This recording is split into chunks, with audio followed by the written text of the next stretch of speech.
நாளைக்கான வீடியோவில் என்ன நடக்குன்னு சொல்லிட்டு பார்க்கலாம். வீடியோக்குள்ளே போகிறதுக்கு முன்னாடி நம்ம சேனலை லைக் அண்ட் சப்ஸ்கிரைப் பண்ணி சப்போர்ட் பண்ணுங்கள். வீடியோ வந்துட்டு செம சூப்பராக இருக்குது. ஃபஸ்ட்டு சீனில் வந்துட்டு நீ எதுக்குடா தேவையில்லாமல் இங்கே வந்து டார்ச்சர் பண்ணிக்கிட்டு இருக்க அப்படின்ற மாதிரி சொல்ல, ஐயோ நானும் அவங்கள டார்ச்சர் பண்ணிகிட்டு இருக்கேன், 2 பேரும் கலைச்சு போயிருப்பீங்க, உங்களுக்காக ஜூஸ் கொண்டு வந்து கொடுத்தது ஒரு குத்தமா அப்படின்ற மாதிரி வந்துட்டு கதிர் சொல்ல, உன் ஜூஸு வேணாம் ஒன்று வேணாம் தயவுசெய்து போறியா அப்படின்ற மாதிரி சொல்ல, என்ன இது 2 பேரும் வந்துட்டு டயர்டாக இருப்பீங்கன்னு வந்தால் என்னையே இப்படிலாம் திட்டுறீங்களேப்பா அப்படின்ற மாதிரி சொல்ல, இவனை சும்மா அனுப்பிச்சி விடக்கூடாது,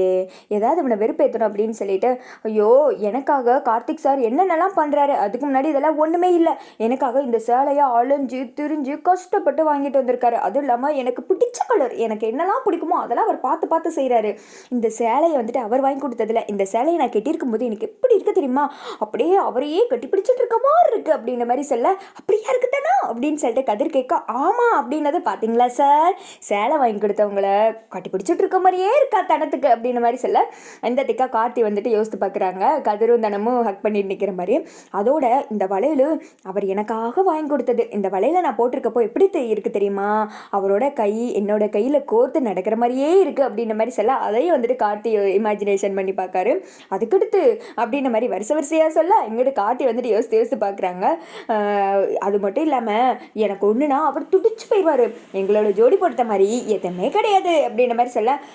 நல்லதா நீ நல்லபடியாக சந்தோஷமாக இருந்தால் எனக்கும் சந்தோஷம்தான்,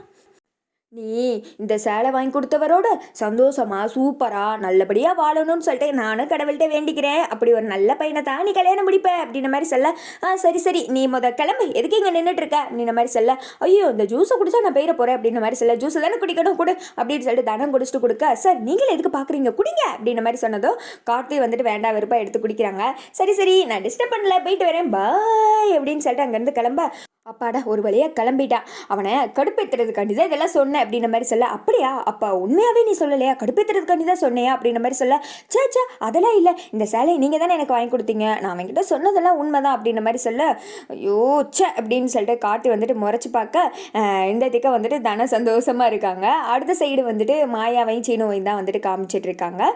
மாயா வந்துட்டு ஒரு மாதிரி நின்று யோசிச்சுட்டே இருக்கா, அந்த இடத்துக்கு சீனு வராங்க, ஹாய் கல்யாண பொண்ணே அப்படின்ற மாதிரி சொல்ல, என்ன சீனு அப்படின்ற மாதிரி சொன்னதோ, சேலை வாங்கி கொடுத்துருக்கேன், வளையல் வாங்கி கொடுத்துருக்கேன், நலங்கு முடிஞ்சிருச்சு, இனிமே நீ என்னோட பாதி பொண்டாட்டி ஆகிட்ட அப்படின்ற மாதிரி சொல்ல, அப்படியா வளையல் சேலைலாம் வாங்கி கொடுத்தா பாதி பொண்டாட்டியா, இன்னும் நான் வந்துட்டு மிஸ் சீனும் ஆகலை, மிஸ் மாயா கிஷோர் தான் அப்படின்ற மாதிரி சொல்ல, இதெல்லாம் சாருன்னு ஒளிஞ்சு நின்று ஓட்டு கேட்டுக்கிட்டு இருக்காங்க, என்ன இப்படிலாம் சொல்லிட்டேன், உனக்காக இந்த சேலையில் ஒரு ஸ்பெஷல் இருக்குது தெரியுமா அப்படின்ற மாதிரி சொல்ல, அப்படி என்ன ஸ்பெஷல், என்ன அமெரிக்காலேருந்து வாங்கிட்டு வந்ததா அப்படின்ற மாதிரி கேட்க, அதெல்லாம் இல்லை ஒரு தமிழர் கையால் நெஞ்சது, அதுவும் இந்த தமிழர் கையால் நெஞ்சது, தஞ்சாவூரில் ஸ்பெஷலாக சேலை நெய்கிறவங்ககிட்ட இருந்து கற்றுக்கிட்டு நெஞ்சது அப்படின்ற மாதிரி சொல்ல, மாயா வந்துட்டு சூப்பர்டா அப்படின்றாங்க, இதெல்லாம் வந்துட்டு சீனு பார்த்துட்டு இருந்துட்டு, அந்த சேலை என்கிட்ட தான் இருக்கு, அவன் வாங்கி கொடுத்த வளையலும் என்கிட்ட தான் இருக்கு, அது மாதிரி சீனும் என் கழுத்துல தான் தாலி கட்டுவார் அப்படின்ற மாதிரி யோசிச்சுட்டு இருக்கேன், ஆமா உனக்காக இவ்வளோலாம் பண்ணியிருக்கேன், எனக்காக இது கிடையாது ஸ்பெஷல் அப்படின்ற மாதிரி சொல்ல, நானும் உனக்கு வேணாம் பட்டு வேட்டி பட்டு சட்டையெல்லாம் நெஞ்சு தரேன் அப்படின்ற மாதிரி சொல்லதும்,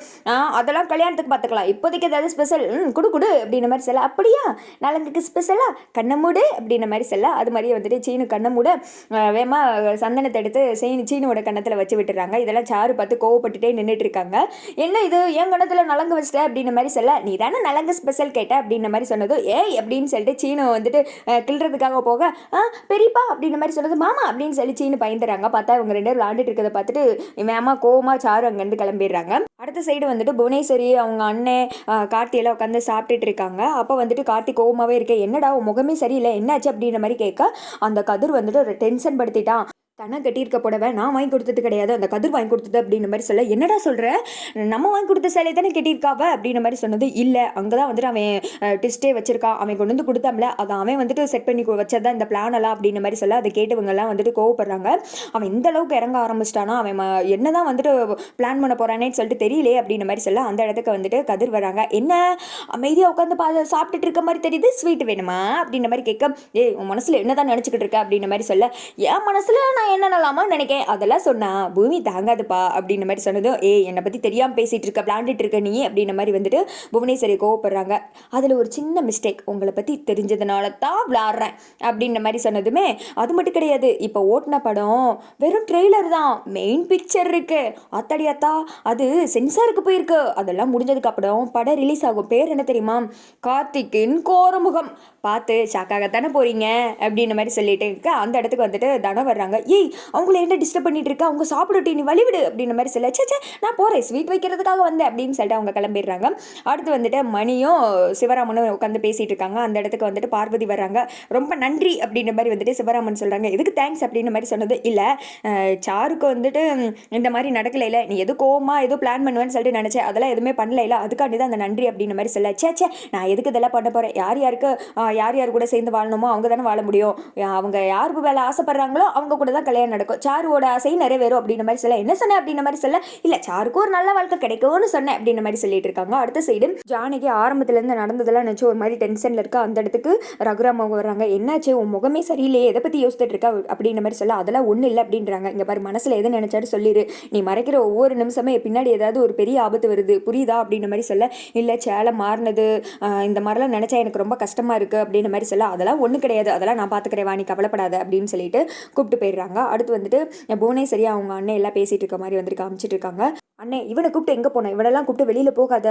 கல்யாண நேரத்தில் அடிபட்டுருச்சுன்னா அபசகுணம்னு சொல்லிட்டு கல்யாண டேட்டை தள்ளி போட்டுருவாங்க, அந்த ஜானகியும் ரகுராமையும் பழி வாங்கணும், 20 வருஷம் பார்க்க அதில் விளாடாதனே அப்படின்ற மாதிரி சொல்லிட்டு அந்த கதிரோட ஆட்டம் ரொம்ப ஓவராக போய்கிட்டு இருக்கு. அவனை வந்துட்டு நம்ம வீட்டை விட்டு வெளியில் அமிச்சோன்னா பிரச்சனை ஆகிடும், ரகுராம் வாயாலே அவனை வீட்டை விட்டு வெளியில் போக சொல்ல வைக்கிறேன், அது நாளைக்கு தாலி கொடுப்போம்ல அந்த ஃபங்க்ஷனில் பாரு அப்படின்னு சொல்லிட்டு அடுத்து வந்துட்டு அந்த ஃபங்க்ஷனை தான் காமிச்சிட்டு இருக்காங்க. தாலி எடுத்து ஜானகி எல்லாருக்கிட்டே ஆசீர்வாதம் வாங்க வர மாதிரி வர கார்த்தியோட அப்பா வேணும்னே